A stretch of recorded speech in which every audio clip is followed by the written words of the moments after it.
আসসালামু আলাইকুম বন্ধুরা, এটি আমাদের একটি 2 হর্সের সাবমার্সিবল পাম্প।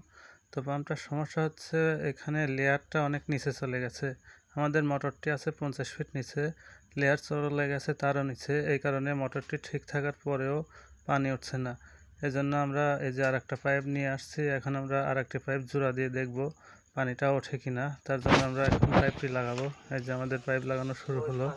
আমরা পাইপটা লাগিয়ে দেখি যে পানি কীরকম ওঠে।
সরেন।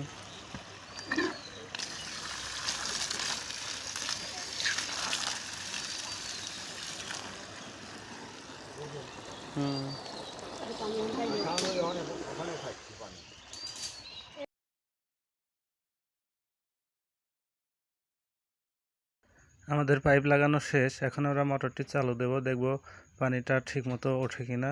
এই যে দেখুন মোটরটি চালু দিলাম, এই যে পানিও উঠে আসছে, বেশ ভালোই স্পিরিট, একদম আগের মতন। মূলত এখানে লেয়ার নিচে নামার কারণেই পানিটা উঠতে পারছিল না।